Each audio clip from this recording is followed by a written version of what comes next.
নমস্কার, আমি সৌভিক। আজ ৪ঠা জুলাই ২০২৬। এইরকমই এক ৪ঠা জুলাই ১৯০২ খ্রিস্টাব্দ রামকৃষ্ণ লোকে পাড়ি দিয়েছিলেন স্বামী বিবেকানন্দ। আজকের স্বামীজির প্রয়াণ দিবসে তার শেষ দিনটি কেমন গিয়েছিল সেটা আমরা জানব। আমি একটি বই থেকে সেটা পাঠ করব। বইটি হচ্ছে অচেনা বিবেকানন্দ, শঙ্করের লেখা, সাহিত্যম প্রকাশন থেকে প্রকাশিত হয়েছে। আমি পড়ছি। পৃষ্ঠা ২৭৪। খুব সকালে ঘুম থেকে উঠে স্বামীজি মন্দিরে গেলেন উপাসনার জন্য। তার মধ্যে অসুস্থতার কোনো লক্ষণ নেই।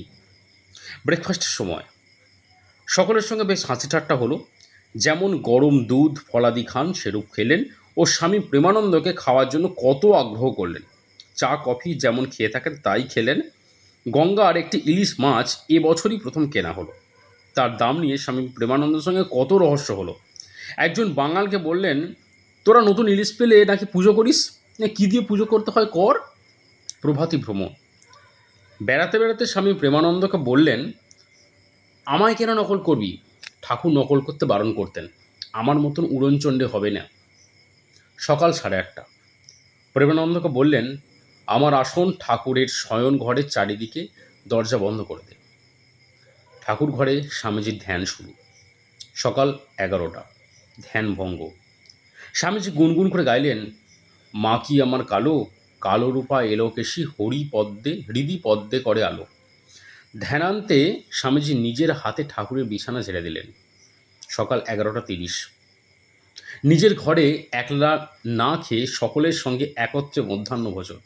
ইলিশ মাছের ঝোল, ভাজা, অম্বল ইত্যাদি দিয়ে ভাত খেলেন। বললেন, একাদশী করে খিদেটা খুব বেড়েছে, ঘটি বাটিগুলো ছেড়েছি কষ্টে। দুপুর 12:30। 15-20 মিনিট ঘুমিয়ে নিলেন স্বামীজি। স্বামী প্রেমানন্দকে বললেন, চল পড়ি গে, সন্ন্যাসী হয়ে দিবার নিদ্রা পাপ। আজ আমার আর ঘুম হলো না।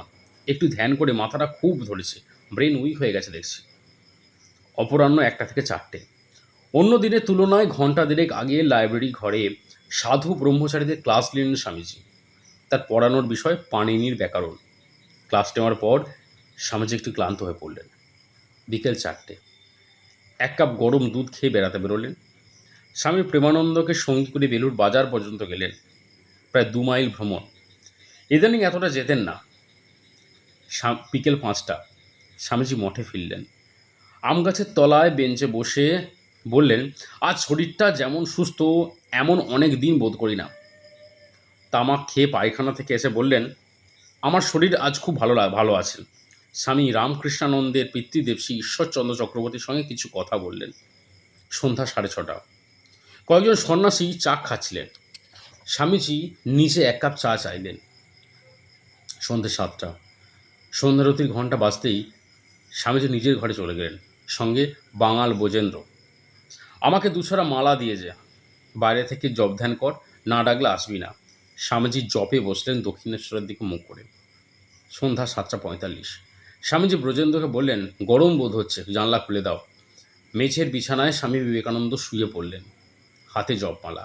একটু পরে বললেন, আর বাতাস করতে হবে না, একটু পা টিপে দে। রাত 9টা। এতক্ষণ স্বামীজি চিত হয়েছিলেন, এবার বাঁ পাশে ফিরলেন। কয়েক সেকেন্ডের জন্য তার ডান হাত একটু কাঁপল। স্বামীজির কপালে ঘামের ফোঁটা। এবার শিশুর মতো কান্না। রাত 9:02 থেকে 9:10। গভীর দীর্ঘশ্বাস ফেললেন। মিনিট 2 স্থির, আবার গভীর দীর্ঘশ্বাস। মাথা নড়ে উঠল, মাথা বালিশ থেকে পড়ে গেল। চোখ স্থির, মুখে অপূর্ব জ্যোতি ও হাসি। রাত 9:30। সবাই ছুটে এলেন, ভাবলেন সমাধি হয়েছে। স্বামী বোধানন্দ নাড়ি ধরে কিছুক্ষণ দেখে দাঁড়িয়ে উঠে কেঁদে ফেললেন। একদিন বললেন, যাও, ছুটে যাও, মহেন্দ্র ডাক্তারকে ডেকে আনো। ডাক্তার মজুমদার থাকেন নদীর ওপারে বরাহনগরে। প্রেমানন্দ ও নিশ্চয়ানন্দ সমাধি ভাঙাবার জন্য কানে কানে রামকৃষ্ণ নাম শোনাতে লাগলেন। রাত 10:30। ডাক্তার মজুমদার, স্বামী ব্রহ্মানন্দ, শারদানন্দ প্রায় একসঙ্গে বেলুড়ে উপস্থিত হলেন। এলেন বৈকুণ্ঠ সান্যাল। ডাক্তার মজুমদার দেখলেন হৃদযন্ত্র বন্ধ। স্বামীজি 2 হাত অর্ধচন্দ্রাকারে সামনে পিছনে ঘোরাতে বললেন। কৃত্রিম উপায়ে হাড় সচল করার সমস্ত চেষ্টা চলল। রাত 12টা। ডাক্তার জানালেন স্বামীজি আর ইহলোকে নেই। হঠাৎ হার্ট বন্ধ হওয়ায় দেহাবসানের কারণ। বিবেকানন্দ ইহলোক ত্যাগ করেছেন ৩৯ বছর ৫ মাস ২৪ দিন বয়সে। তিনি কথা রেখেছিলেন, বলেছিলেন, আমি ৪০ দেখব না। এই কথাটা পড়তে পড়তে মন এবং যারা শুনছেন তাদেরও মন একইভাবে ভারাক্রান্ত হয়েছে, হওয়া স্বাভাবিক।